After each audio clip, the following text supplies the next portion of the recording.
Welcome back to Life with Naya. I'm Naya, and this is Study with Naya, a mini series on my channel where I share my top study tips and tricks with you.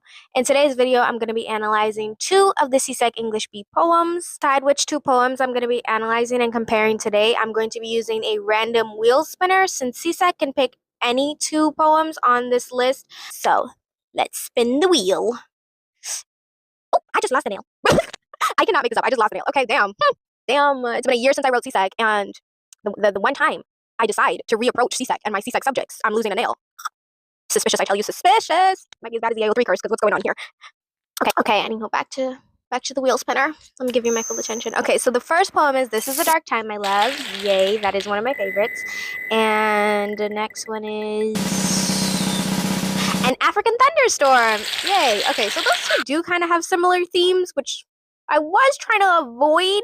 I was trying to get two poems that were kind of outlandishly different from each other, but you know what? The wheel has decided. This Is the Dark Time, My Love, and An African Thunderstorm are the two poems that we're going to be analyzing today. I'm starting with An African Thunderstorm because it's a lot longer than This Is a Dark Time, My Love, so it obviously will take longer to analyze. So, An African Thunderstorm by David Rubadiri. My bad if I'm mispronouncing his name, just make sure you know how to spell it. So, let's start with a summary of the poem. An African thunderstorm details an intense storm. You could have guessed that from the title.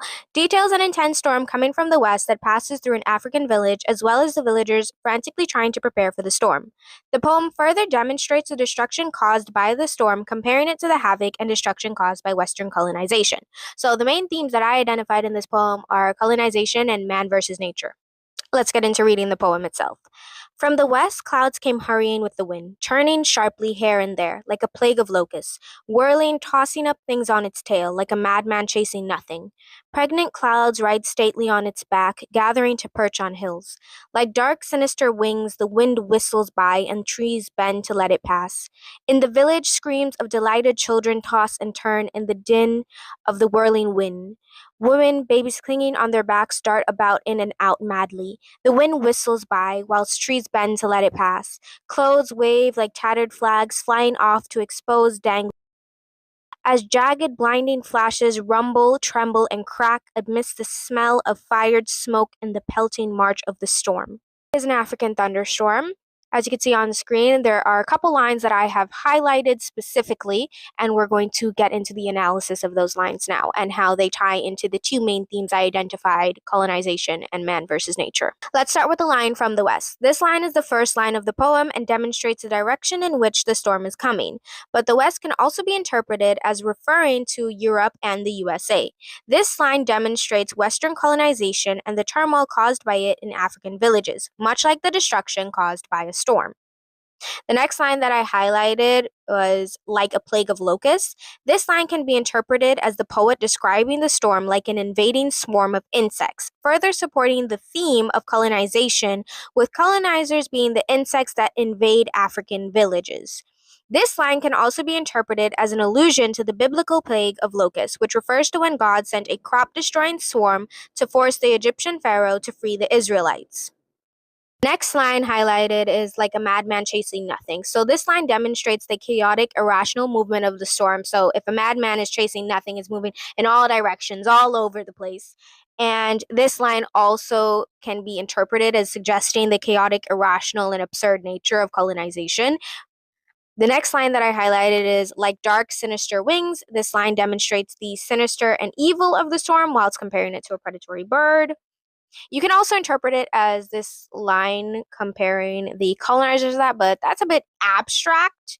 So, although all of these are abstract, that's why nobody really likes it, because we're getting all of these meanings from one line, and everybody's just kind of like, huh? Okay, I understand why math people do not like literature. Thankfully, I like literature. I love literature, and I love the fact that we can pack so many meanings into one line. So, the next line that I highlighted was trees bend to let it pass. So this line demonstrates the villagers' vulnerability to nature's might, as the trees can simply bend and let the storm pass, whereas the villagers are driven into a frenzy, scared, and frightened. This line can also be interpreted as the storm being so intimidating that trees have no choice but to bend to its will and power, reflecting the way in which Africans were forced to bend to the will of colonizers. And the last line I highlighted is, and the pelting march of the storm. So pelting emphasizes the force and intensity of the rainfall. March personifies the storm as a marching army, relentless and unstoppable.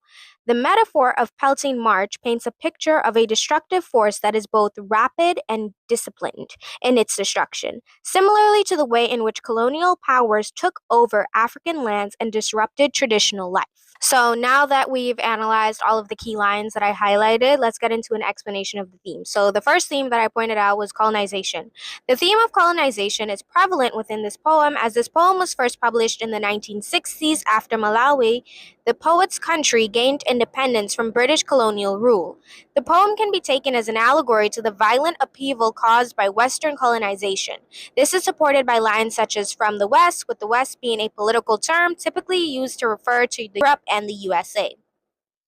The next theme, man versus nature, the poet depicts the natural world as more flexible and durable than human beings, as they are simply able to bend during a storm, as opposed to the villagers who can be devastated and broken. The storm's first actions in the poem emphasizes its ferocity. Thank the Lord literature is not an oral exam. My goodness. Sorry. The storm's first actions in the poem emphasizes its ferocity. So those are the two themes. This is just a quick rundown. I could probably sit here and keep going on and on and on and on and on about different lines that reinforce the ideas and where we can see this more and so on and so forth. But this is just a general gist. This is a start. Okay, moving on to the second poem, Chosen by the Wheel. This is The Dark Time, My Love by Martin Carter. So same as with An African Thunderstorm, I'm going to start with a summary of this poem. So the poem depicts the pain of war, focusing on Guyana during British colonization in 1953. It conveys a gloomy atmosphere where nature and people suffer under the weight of oppression and violence. War and death are personified as forces trampling peace and hope. The main themes identified in this poem are war and colonization. Before we get into reading this poem, there is some key background information that I think should be known about the poet to better understand this poem. Martin Carter was a Guyanese poet and political activist, widely regarded as the greatest Guyanese poet and one of the most important poets of the Caribbean region. Carter is best known for his poems of protest, resistance, and revolution. This poem was written in 1953 in the context of pain and suffering as a result of British colonization. At this time, the Guyanese constitution had been suspended to allow the British to send their soldiers into the country to suppress dissent. So now let's get into the actual poem. This is the dark time, my love. All round the land brown beetles crawl about. The shining sun is hidden in the sky. Red flowers bend their heads in awful sorrow. This is the dark time, my love. It is the season of oppression, dark metal and tears. It is the festival of guns, the carnival of misery. Everywhere the faces of men are strained and anxious. Who comes walking in the dark night time? Whose boot of steel tramps down the slender grass? It is the man of death, my love, the strange invader, watching you sleep and aiming at your dream. Let's start with an analysis of key lines. So, this is the dark time, my love. The opening line of the poem, which is the same as the title and was repeated multiple times throughout the poem, conveys the dismal atmosphere in Guyana at this time. The speaker also refers to his country as my love. The next line is red flowers bend their heads in awful sorrow. The color red is often associated with vitality. The flowers bending their heads shows the loss of vitality of the people of Guyana. Furthermore, flowers are often symbols of joy and happiness. Them bending their heads in awful sorrow shows the sadness of these times. Next line is whose boots of steel tramps down the slender grass. The metal imagery in this line is oppressing the natural imagery, something that cannot fight against it. Last line I highlighted is, it is the season of oppression, dark metal, and tears. This line demonstrates that the poet believes this period of pain and suffering is temporary, as indicated by the use of the word season.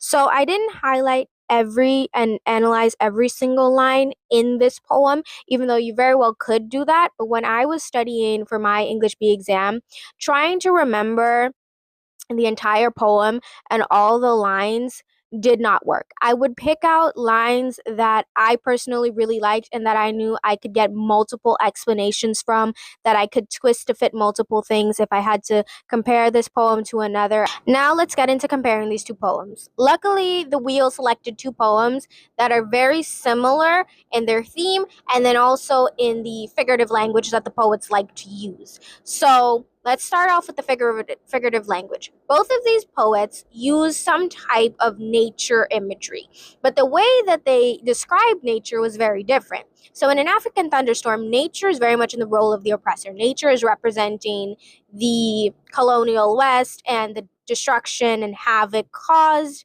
by Western colonization and just the general destruction that such an intense storm would have. So nature is the aggressor, nature is powerful, nature is the oppressor in an African thunderstorm. Whereas in This Is the Dark Time I Love, it's flipped. Nature is representing the oppressed. Nature is very much being oppressed by these man-made elements. We have lines such as, whose boot of steel tramps down the slender grass. So nature is the one that's in a vulnerable position in This Is the Dark Time I Love. So that's a very clear difference between the way that both of these authors choose to use nature imagery. Next thing is that both of these poems have a common theme of colonization. So they're both exploring colonization and the effects of colonization. So in an African thunderstorm, colonization is actively happening. We're seeing the destruction. We're seeing the impact on the physical environment. And I think in This Is the Dark Time I Love, we're seeing a little more